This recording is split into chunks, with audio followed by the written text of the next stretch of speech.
views expressed on this program are those of the hosts, guests, and callers, and are not necessarily those of this station, its management, or other advertisers. You're listening to Transformation Talk Radio.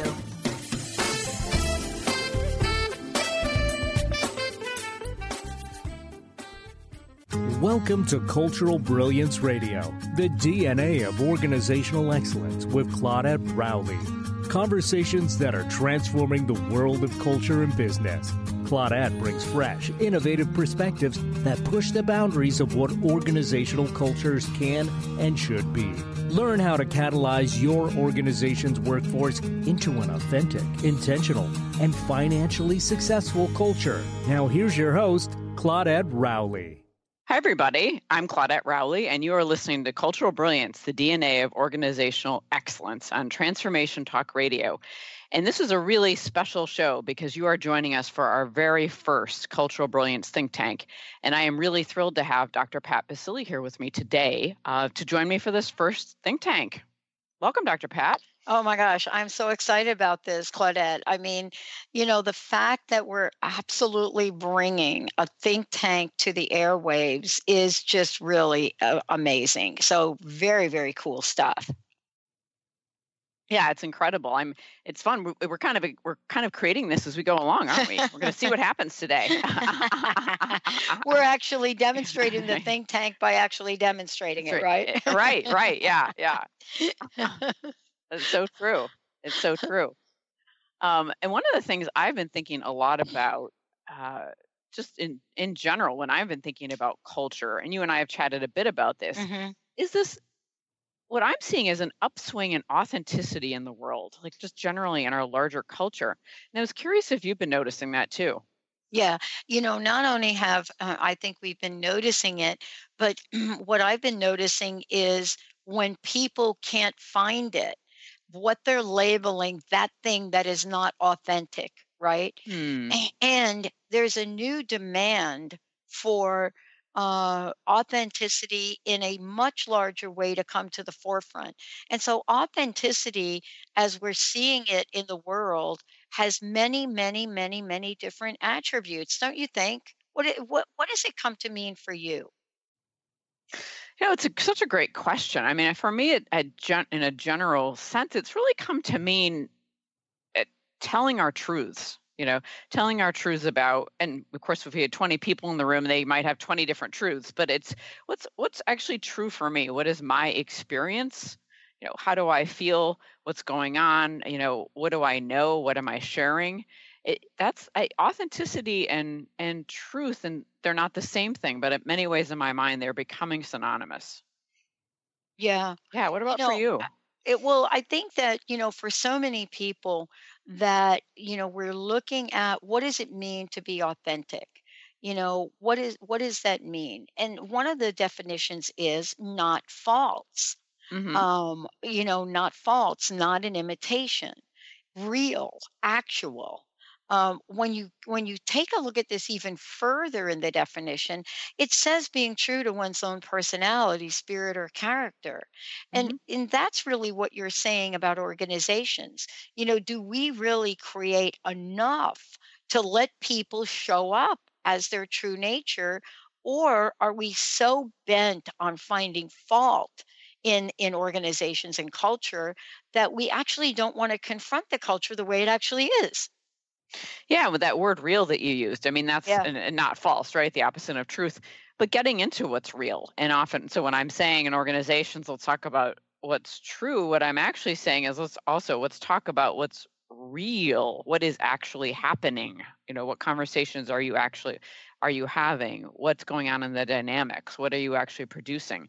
And so much of the realness gets lost in office politics, fear.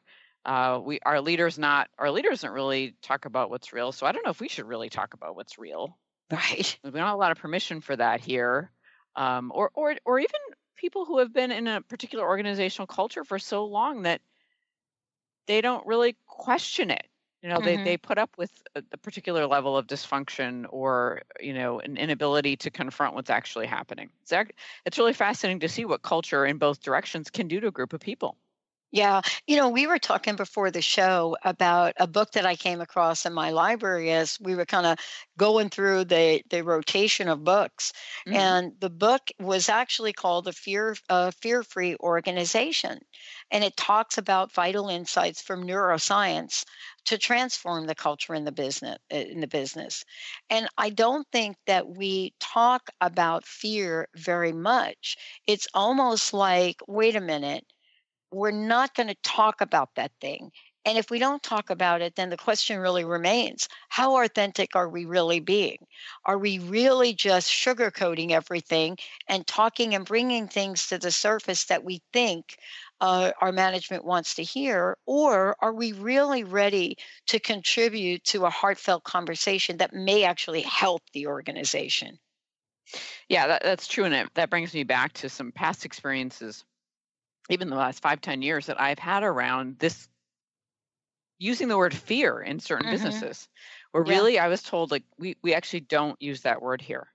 Yeah, Right. or coaching certain leaders, and for whom I knew if I used the word fear, I could that they would feel incredibly vulnerable. So I need to say, "Are you slightly apprehensive?" Mm. I'd have to go in a little bit of a backdoor way just to meet them where they were. And but if we look at, we look at apprehension, we look at, concerns, we look at all these different things. They're just lighter ways of saying we actually have some fear. Like fear is the Yeah. bottom line of all of that. We are afraid if we do A, B, or C, or D, the repercussions are going to be negative. Yeah. They're finding now, and this is really what's so exciting about this today and having this conversation about it. A think tank, by the very nature of that term, is a place where you should be able to come to experience pure imagination. You know what I Mhm. mean? Yeah. The idea of bringing people together, to think in a group doesn't mean we only show up with our minds. We have to show up with all of who we are. And we now know from science that fear causes changes in the brain, as does the other seven emotions, basic emotions. Hmm. Whether it's trust, love, excitement, anger, shame, those actually change the brain. Hmm. And so the question is, if they're changing the brain and it's in our corporate culture, then how does the brain of the organization change essentially? It's such a fascinating question. I think the Yeah, brain, if you have a bunch of if the collective brains yeah. all be impacted in certain ways by fear or positive emotions, any of the emotions, yeah, it is absolutely going to impact the brain. I mean, I'm thinking of, individually as people, right? If we get anxious about something and what happens to our thinking at that point, that we have less access to our imagination, we have less access to our creative problem solving and innovative ways of thinking about things. And then if you take a group of 20 people or 50 people in a business unit, and they're all feeling anxious, you've just lost probably 75% of your creativity because they Well, can't think as clearly anymore. no. And what's really fascinating about this is, you mentioned, and I want to go back to it, you mentioned organizations and culture. And in talking about, what's going on in the world and sort of in the headlines. Hmm. And what we just discovered is we just discovered what certain cultures now in business are doing to reflect upon what's going on in the outside world and what they're doing and how they're going about it. And, one of the things I'm really, really struck by today is I live in the state of Washington, Hmm. and there is a culture here that people talk about. And if you don't live in the state of Washington and you live in New Jersey and New York where I grew up, you look at Washington and Oregon. Hmm. That's the way we used to. I don't call it that Right. anymore, but that's Right. Yeah. totally what we say. And you would look over here and you would say, those people are really from another planet. I mean, this is the way that the world, looks at this. These two little states that hang up here, right next to, Hmm. right up here by Canada, and they don't really pay much attention to the culture here. Oh, those people, they're green people, they're about the earth, and they go on and on and on about it. But what the problem is, they've never seen the state of Washington as really much in the activist arena, right? Mm-hmm. Mm-hmm. So what happens now is when you have what's going on now is in Washington and the tech field and what folks are saying, these cultures are rising up, especially Google. And they're saying, wait a minute, our culture is this. And we cannot be in work at Google and be quiet about what's going on in the world. Mm-hmm. So Mm-hmm. isn't that a level of authenticity that demonstrates and comes from a culture that literally cannot be boxed in by outside events? I think it's fascinating to look at this because Google is a fearless culture, and they're now out in the world saying, okay, we're fearless out here too. Yeah, it was just making me think about how positive organizational cultures most likely lead to other larger cultural changes, right? Because where you are day in and day out, right? Oh, we don't have any fear here at Google, right? So we can go out into the world and talk about and how we feel, what we think should be happening, and advocate for things that are important to us. Yeah, because we're not in a fear-based soup all day long, right? In our brains. Yeah.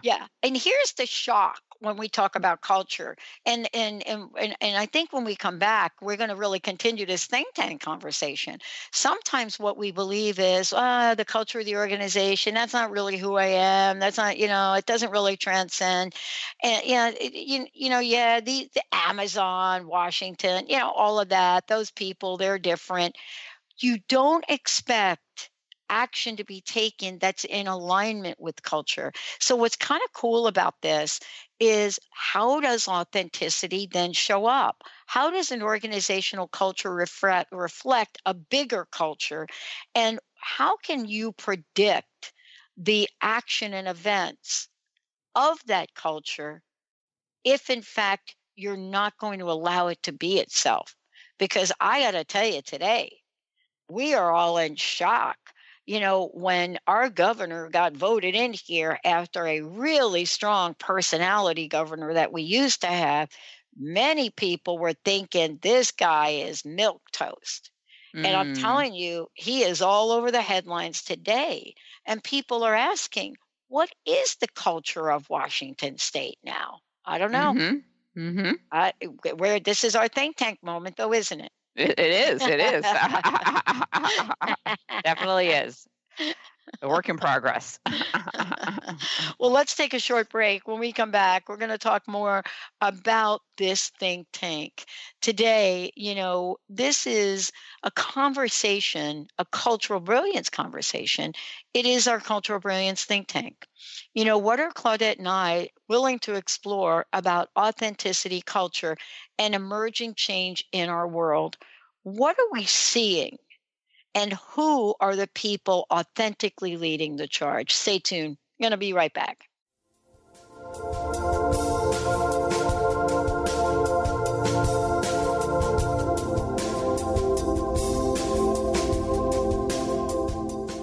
Did you know that all of the shows on the Transformation Radio Network are available as podcasts to stream or download?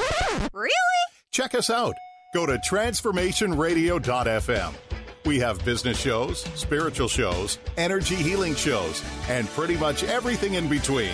Something for everyone, guaranteed to inspire, educate, and transform. We are transforming the world, one listener at a time.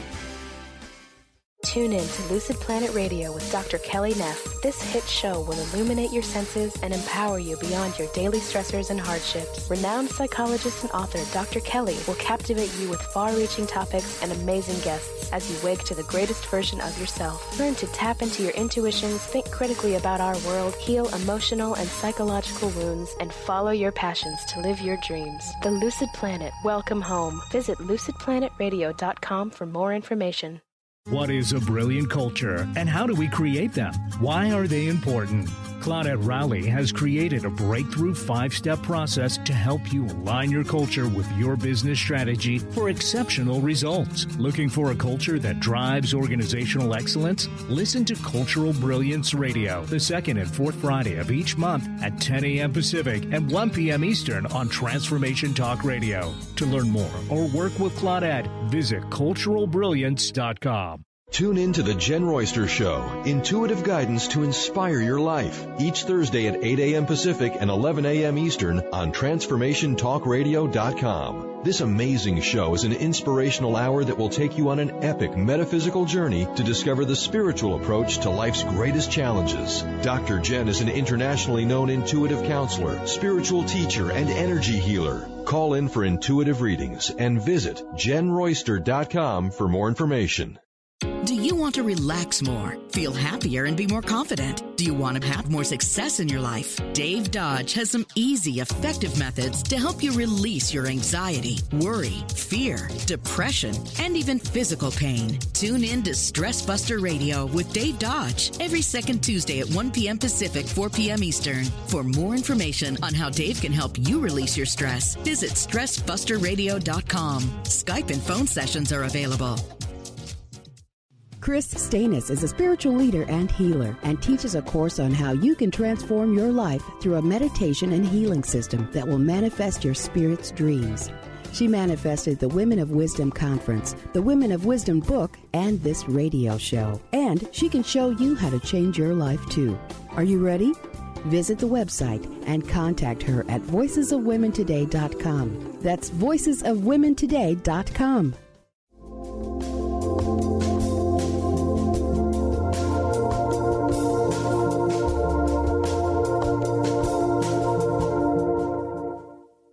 Hey, everybody, welcome back. I'm Dr. Pat, joined here by Claudette Rowley. Claudette, before we keep going here, tell folks a bit about Cultural Brilliance, how they can find out more about you, and let's talk about how this think tank idea came to the forefront.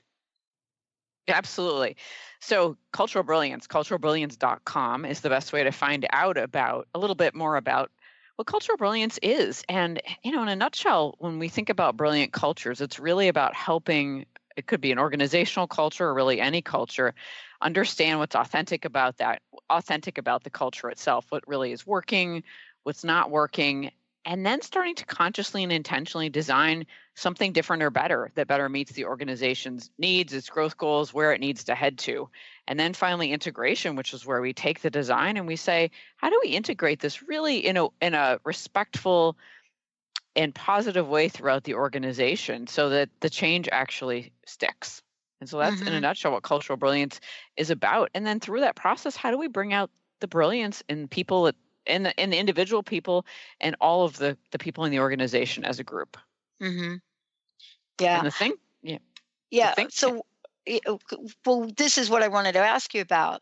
The think tank is an instrument that could truly help people, right?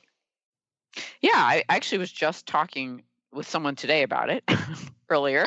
And so the think tank came about, I think, in a conversation we were having, right, with this idea. What if there was a cultural brilliance think tank? What would actually be happening in that?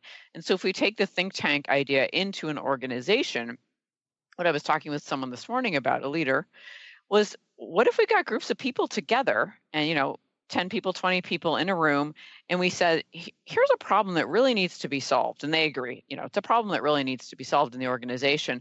And we, other than giving them some parameters around whatever needs to be around the solution, time, money, resources, saying, you guys come up with the best solution you can think of. And then also decide how it could be executed. How could we actually implement the solution? And the idea being is that the people closest to the problem are often going to come up with the most brilliant ways of solving the issue versus the senior leadership team sitting up there saying, this is how I think we should resolve this problem, without talking to the people who actually handle the problems day in and day out. Yeah. One of the things that I think you talked about earlier, and I want to jump back to it, is, this level of creating an authentic think tank, right? Because we're talking about authenticity. How many think tanks or how many groups have you participated in, have had somebody facilitate where it's really hard to find out from people what the heck is on their minds. And yet then big dollars are spent. People are going out there and, consultants are coming in. Then we now have re-engineering, only to find out that's not really what was on people's minds. Yeah, and it happens a lot. And actually, the leader I was talking to this morning, they've made a big change in some of the roles in the organization. They've restructured a bit, and no one lost their jobs or anything, but people are shuffled into different areas, and they have some new reporting structures. And he was saying, we really need to do some change management work here, because I'm hearing that folks are not all that. They're saying everything's wonderful, but then they kind of underneath the surface, what folks are hearing is it's not so wonderful. People aren't that happy. And what do we need to do to start to get to the bottom of this, find out what's going on? And he was the person I was talking to about this idea of doing some think tanks, like finding out from these people who are less than happy about the changes, what's making them unhappy? What's going on? What solutions would they have for the problem? And I think it's, for many leaders, it's a really new way of even considering working with their employees. Mm-hmm. Yeah. I mean, one of the things that we also mentioned was this idea of fear, authenticity and fear. Sometimes it's okay to say, I'm afraid, right? I'm afraid. I'm afraid that if, Joe becomes the president of our company, he's got a reputation or she's got a reputation. And what's going to happen is they're going to come in and they're going to do this and they're going to do that. We do not talk about the elephant in the room. That's not a think tank. That's not even a focus group, right? We're not talking about what really is going on. Mm-hmm. And so, here you and I are talking about how do we reflect in true cultural change, the nature, the energy, and the vibration of a culture, so that we can truly bring forth all those positive things that do make it great. Yeah, absolutely. And I think some of it is giving people permission and an opportunity and a voice to say, this is what's working for me and this is what isn't. And it's really hard to move forward into any kind of brilliance or greatness if you haven't actually had a chance to talk about what's real. And in this example I was giving about the conversation I had this morning, when, I said, well, I asked, what's the mindset of people, from your perspective? He said, that's a great question. He said, people talk to me, they say it's wonderful, but then when then sometimes my assistant hears something really different. Well, and so what would it be like to get to the, in that case, to the bottom of and probably nothing really dramatically negative is happening, right? It's just that people are going through change. So how do you get to the bottom of what they're experiencing and then go from there? Here's the thing that, I think is so important. You've been on think tanks, you've been mastermind groups. We've both been part of those conversations. And yet here we are. If we are asked to participate, and this is something you do, you work with organizations and say, let's come in here, let's find out what's going on. It's got to be interesting, right? As someone like you and me who works with organizations, and we go in and we ask people what's going on. And then we ask the leadership team what's going on. And my gosh, are we even talking to the same organization, Claudette? Yeah, it happens. It happens so often, doesn't it? I know. It really, really does. Where we just wonder. And I, in some ways, though, I find it really instructive because it tells me there's a lot of different perspectives on a particular culture. And I think that's always really, really important to know. It's really important to know. Yeah, and I'm curious, from you were mentioning what's going on in Washington and Oregon and a lot of the changes there. And what are you noticing about what people are talking about in terms of culture? What's, is there anything hot? Yeah. Yeah. I mean, it's really easy for me to comment about that. Yeah. Because many people don't know this, but the state of Washington does have a diverse population, but not diverse like where I grew up in New York and New Jersey. It's a predominantly white state. And many people think that we just kind of hang out here and kind of go quietly in the night.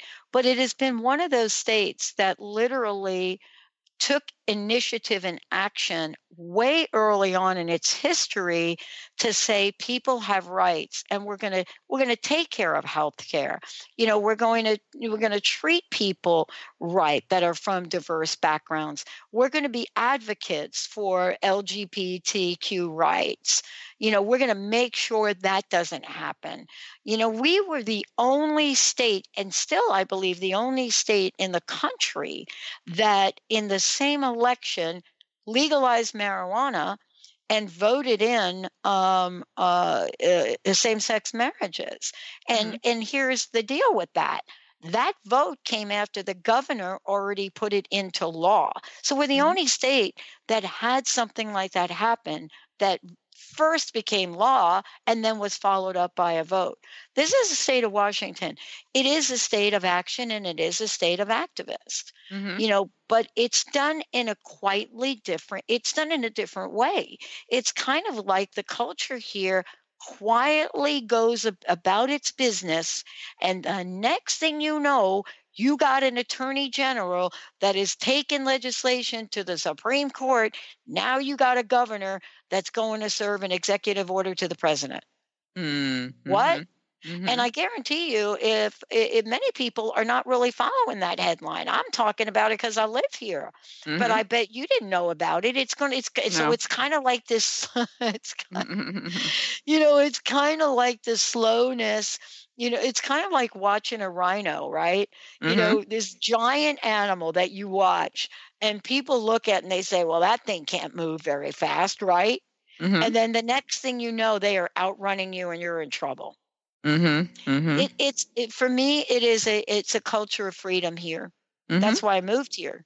It's a culture of freedom. It's a culture of diversity where people come to the table and they talk about the diversity, but also the solution. That's what I know about this culture. It doesn't mean that the folks here aren't passionate, don't get fired up about things, but it's a kind of interesting fired up. They don't do a lot of talking about stuff, but they get into action, and that's what we're seeing now. That's exciting. It is exciting. It's wait a minute, what executive order? What the heck does that thing say, Jay? Jay Inslee is our governor. And then, of course, here you go. Why aren't more people speaking up? Now, let's talk about this because, you brought it up earlier in the show. It's what Jay said. State governments are being threatened. They're being threatened.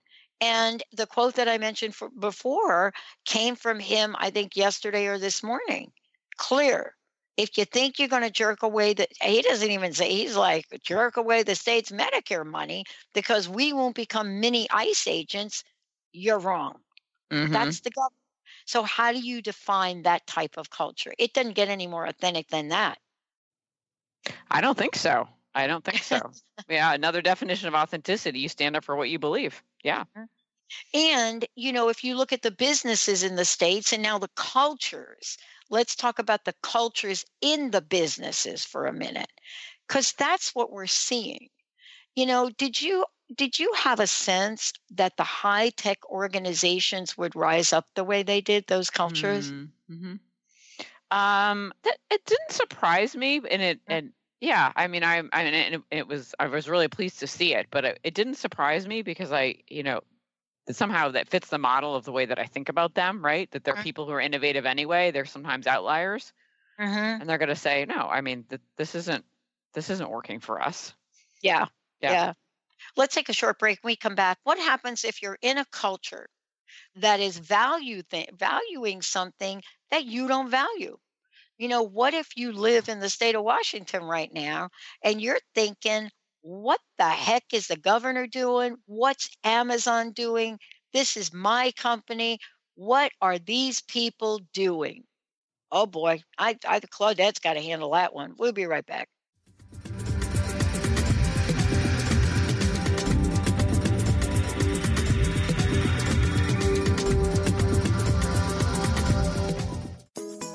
Get ready to experience Truth Talk Radio with host Deb Acker. Tune in to Truth Talk Radio each Wednesday at 3 p.m. Pacific on TransformationTalkRadio.com to illuminate the truth in your daily life as you experience life, love, and abundance from a whole new perspective. This hit show will leave you feeling lighter and bring you into a place of infinite possibilities every day in every way. Visit TruthTalkRadioshow.com for upcoming transformative topics and guests. On the cutting edge of the new mainstream, Christine Upchurch is passionate about bringing together science, psychology, and spirituality in a way that can be applied to our everyday lives for true transformation. The Christine Upchurch Show, stellar conversations to illuminate your journey, engages some of the most outstanding visionaries on the planet in lively dialogue to inspire you to become that bright light you're meant to be. Join Christine every Friday at 11 a.m. Pacific Time on KKNW, AM 1150, and Transformation Talk Radio. If you're dealing with fear and anxiety, you've probably noticed that the more you fight these emotions, the stronger they seem to get. Dr. Friedemann Schaub, the author of The Fear and Anxiety Solution, explains that instead of suppressing, we need to identify and resolve the deeper subconscious root causes of fear and anxiety. His personal breakthrough program has helped thousands worldwide to overcome their emotional challenges. To learn more, visit thefearandanxietysolution.com and schedule your free consultation with Dr. Schaub now. What is a brilliant culture, and how do we create them? Why are they important? Claudette Rowley has created a breakthrough 5-step process to help you align your culture with your business strategy for exceptional results. Looking for a culture that drives organizational excellence? Listen to Cultural Brilliance Radio, the second and fourth Friday of each month at 10 a.m. Pacific and 1 p.m. Eastern on Transformation Talk Radio. To learn more or work with Claudette, visit cultural-brilliance.com. What if your body and mind were the compasses to the secrets, mysteries, and magic of life? Glenna Rice, co-host of The Questionable Parent, is inviting you to access all that is possible. Glenna is a 10-year certified veteran access consciousness facilitator who offers an amazing variety of life-changing classes and workshops. Work with Glenna from anywhere with teleclasses and workshops all over the globe. To learn more and see Glenna's current schedule of events, classes, and workshops, visit glennarice.com.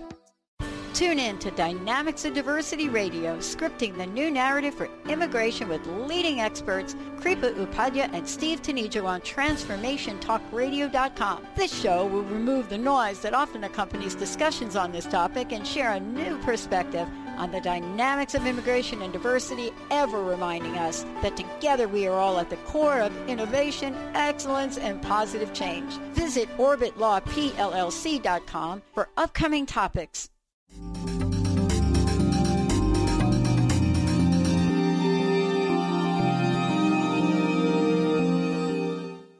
Hey, everybody, welcome back. Yeah, Claudette Rowley, I'm Dr. Pat. We are taking on a Cultural Brilliance Think Tank. We are. Yeah, we are. And boy, this is a new experience for both of us, isn't it? It is. I know. It's our very first one. Completely new and different. Well, usually we're on the outside of things and we're facilitating things, right? Right. And we come to the table with a structure and maybe some organization, and we know what we want to do or what we want to happen at the end of it. Mm-hmm. But true think tanks, right? When you hear stories of discoveries that are made and problems that people are solving and how people come together to solve them, right? Mm-hmm. It is basically unscripted in that you want to get to something to be done about a particular thing, but you may not have a process for doing it. That's a little bit different than the work you do because you do have a process, right? Mm-hmm. Yeah. We'd always be working with the process or it would be chaos. So there, and I think in a true think tank, meaning I think a policy think tank, for example, mm-hmm.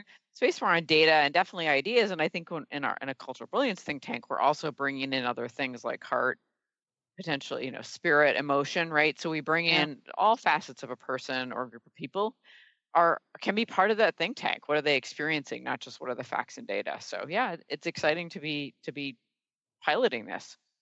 Well, what are the pros and cons? Let's talk about this for a minute.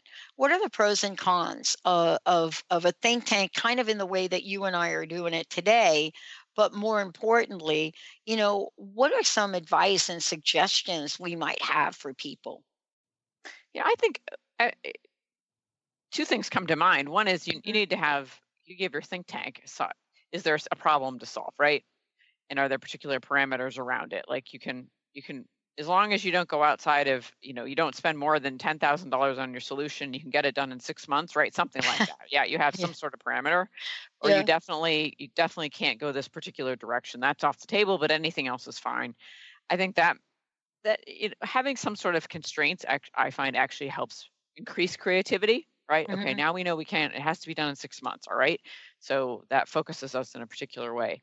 I also think then encouraging people in a think tank setting to like I just was saying, bring in their whole selves, right?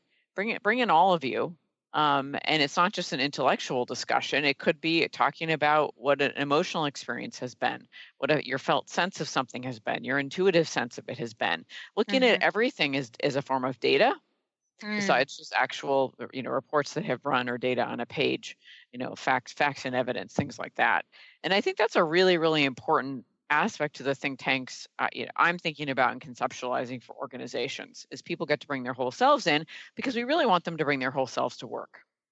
So why wouldn't they bring all of who they are into a think tank setting? And as we also know from so much research that's been done the last several years, that emotion is driving a lot of what we do anyway, right? How we feel about things is actually a really, really, really important piece of information. And when we tell people to shut that off, we're actually also telling them to shut off their intuition and their instincts. So I think that's really important.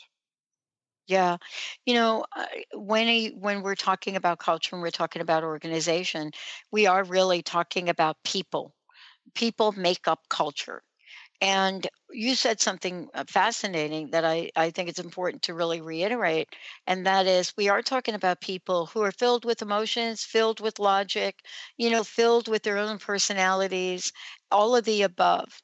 And yet we can literally either bring out the best by using think tanks or bring out the worst. And, someone has to set the stage for what direction that's going to go in, right? Don't you think? Mm-hmm. Yeah. Is it the leadership or, is it the leadership or are there informal leaders you think that might make it happen? I could think it could be either, right? You could have, if let's say you were doing the first couple of times you did some sort of think tank, there was a production problem to solve or something like that in an organization. And a group of people got pulled from, various departments and teams and units that all that made sense that came together. They'd need some direction. Yeah, maybe you'd have a facilitator sitting in for part of it, or at least, checking in every half hour or so to make sure they didn't get stuck, to help them start understanding that this is really a new skill, right?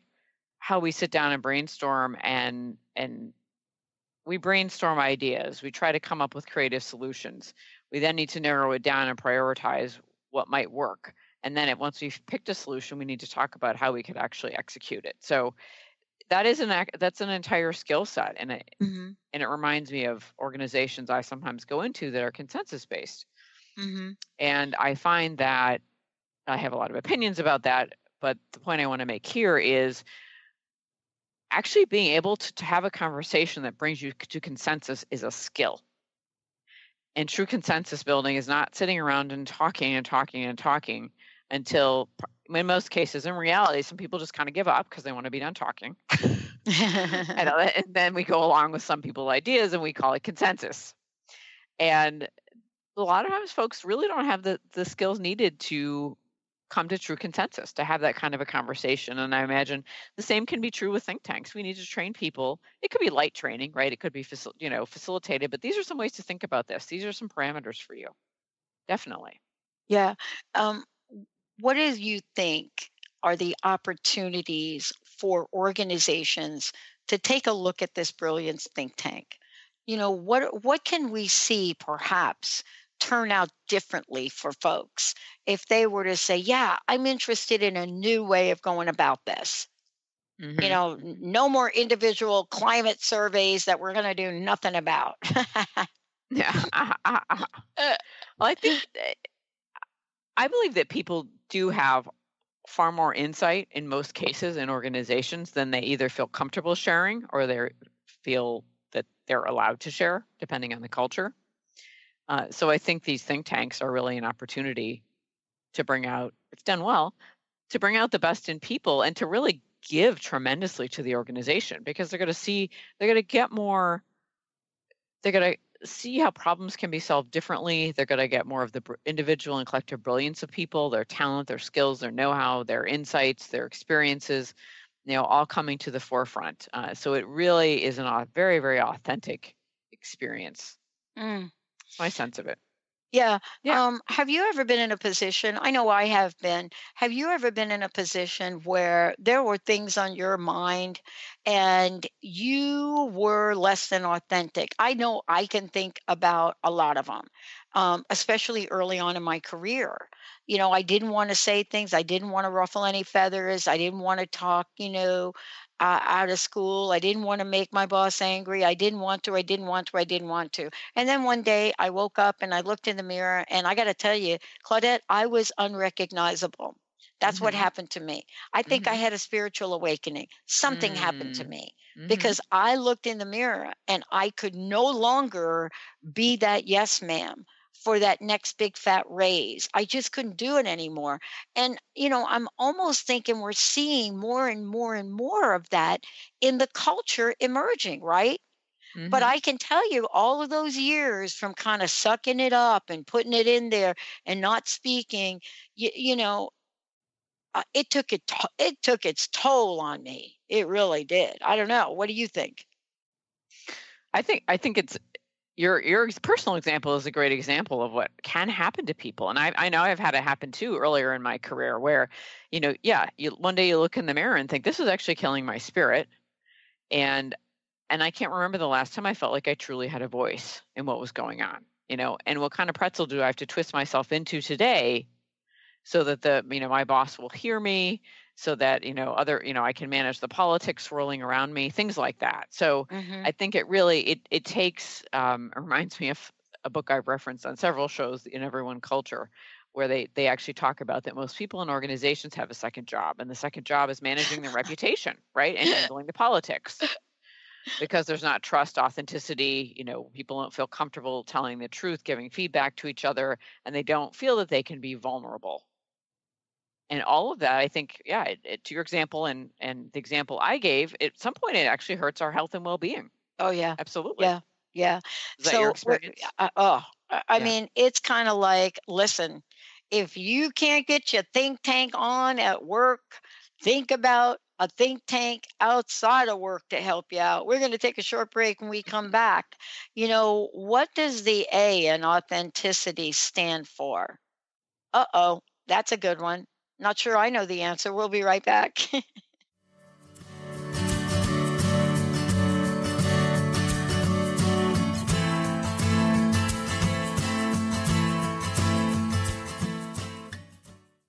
Gifted intuitive healer and spiritual teacher Sarah Luce brings her unique style to the hit show Small Steps, Big Breakthrough Radio on TransformationTalkRadio.com. Tune in each month as Sarah turns reality on end and shows us how to experience expansive results with simple yet powerful steps. Expect an enlightening bend on what you currently believe is possible. For show details and upcoming topics, visit sarahluce.com. That's SARALOOS.com. Do you feel that there's a bigger, better life for you? Is there anything holding you back from living the life you were meant to live? If you'd like to find your life's true purpose and calling, join the world's foremost authority on primal spirituality, David Carshare, in Becoming a Sun Radio, emotional and spiritual intelligence for a happy, fulfilling life. Tune in once a month to Becoming a Sun Radio with David Carshare on The Dr. Pat Show and Transformation Talk Radio. For more information, visit davidcarshare.com today. What is a brilliant culture, and how do we create them? Why are they important? Claudette Rowley has created a breakthrough 5-step process to help you align your culture with your business strategy for exceptional results. Looking for a culture that drives organizational excellence? Listen to Cultural Brilliance Radio, the second and fourth Friday of each month at 10 a.m. Pacific and 1 p.m. Eastern on Transformation Talk Radio. To learn more or work with Claudette, visit cultural-brilliance.com. Brand consultant Jen Morgan is here with Radically Distinct Radio to help you take control of your future and maximize your brand's power to produce results. Whether you're an individual trying to reinvent yourself and launch a new venture, or you're an executive trying to reposition your company to modernize your sales and marketing programs, Jen Morgan and the RAD Method empower you to play to your strengths and show up in the world as your most powerful brand. To learn more, go to jenmorgan.com. That's Jen with 2 N's, Morgan.com, or call 206-972-5366. When your body is awakened, your spirit comes alive. Dana Canetto is a transformational guide, embodiment coach, and spiritual mentor assisting women in realigning with their truth and embodying who they are by connecting to the wisdom of their body. Tune in every month on Transformation Talk Radio and the Dr. Pat Show Network for Body Divinity Radio with Dana Canetto. For more information on Dana and her services, visit danacanetto.com. That's DANACANNETO.com.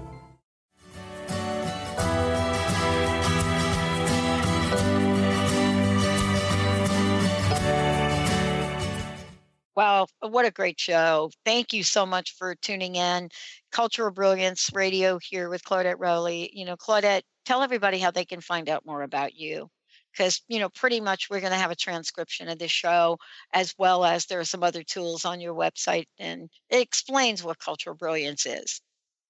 Yeah, absolutely. And the best way to find me is actually at the website, which is cultural-brilliance.com. Simple and easy. Awesome. Simple and easy. Yeah. And so we were actually right before the break, Pat, you gave us a challenge. I did. Talking about throwing out there, what does the A in authenticity mean? Yeah. And so I came up with a couple things that popped to mind right away. 2 words, allow and align.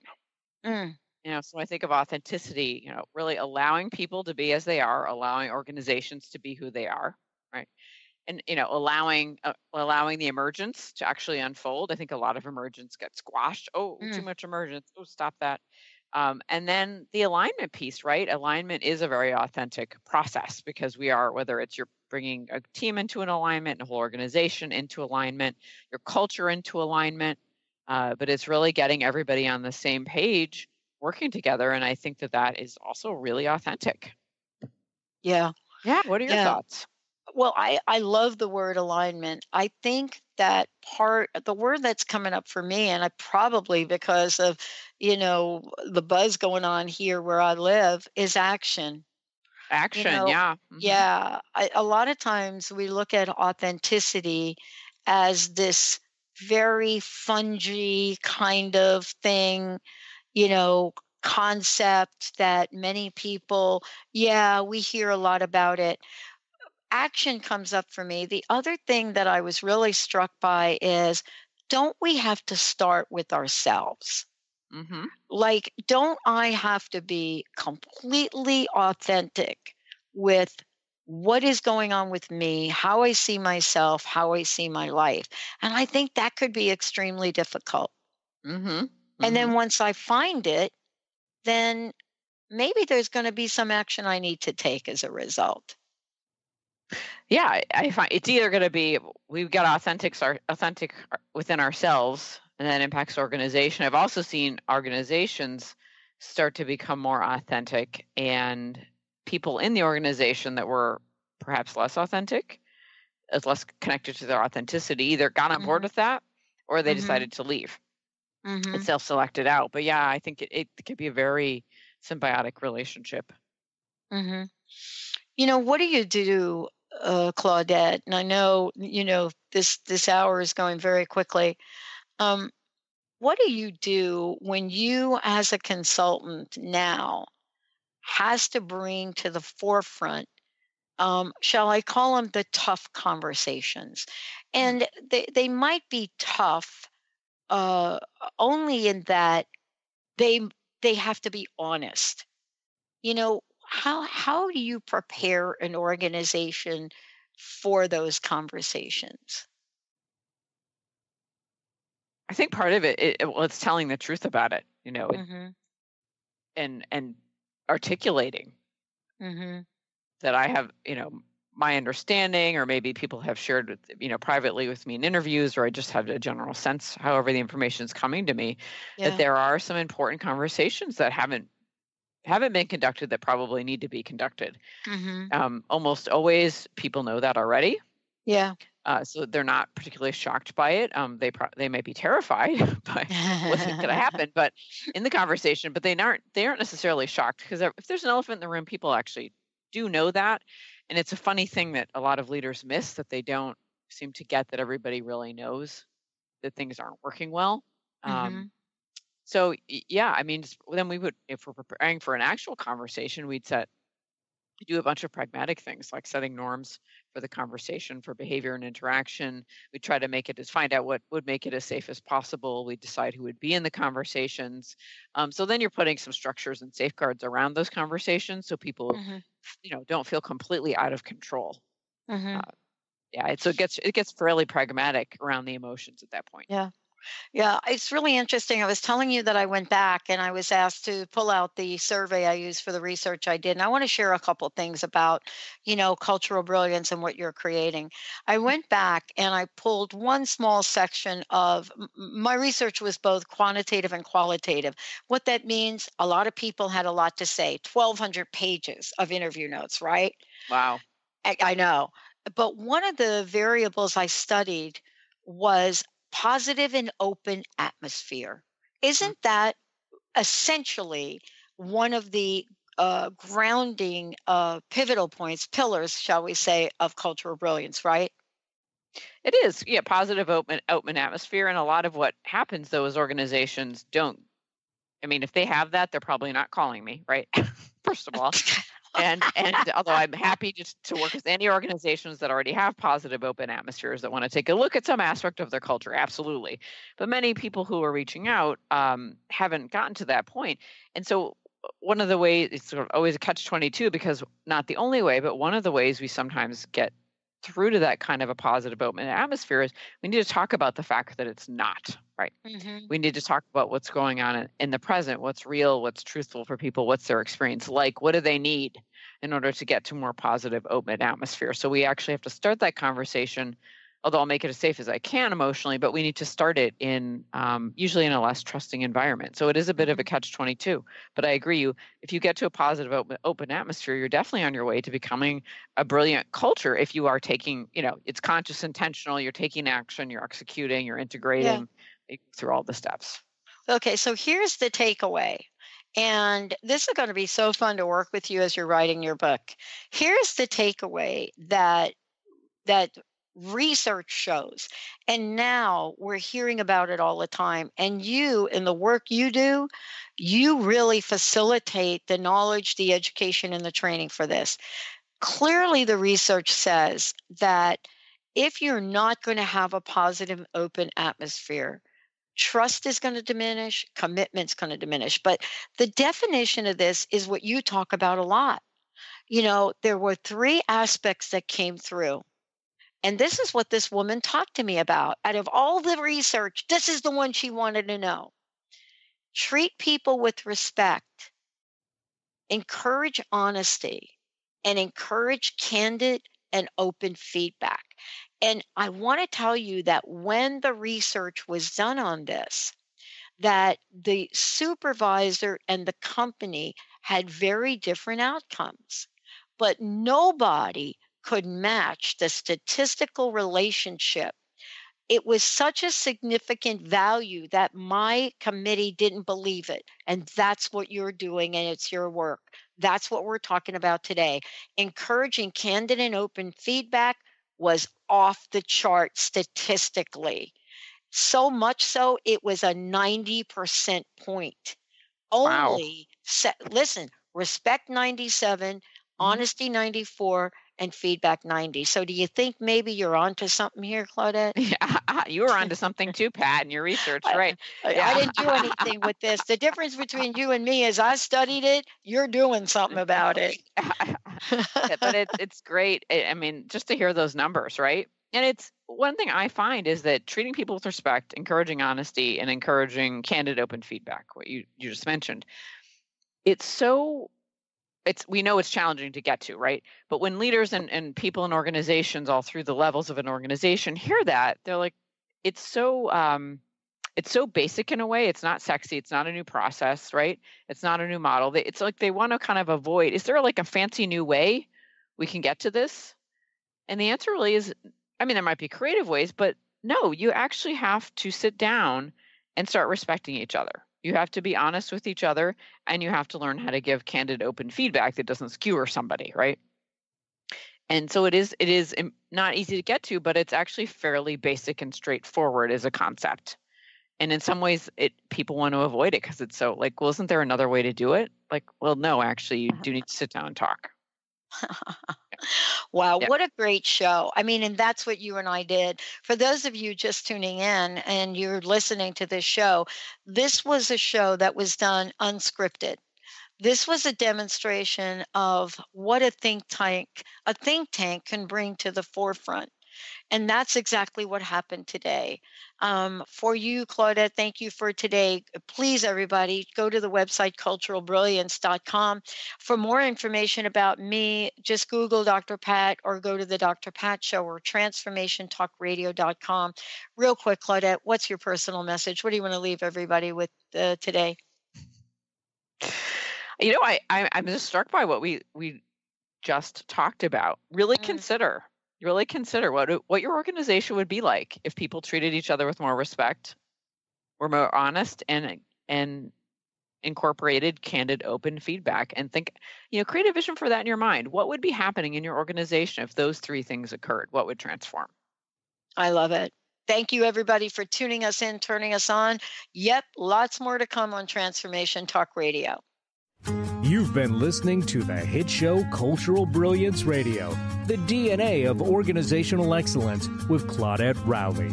Conversations that are transforming the world of culture and business.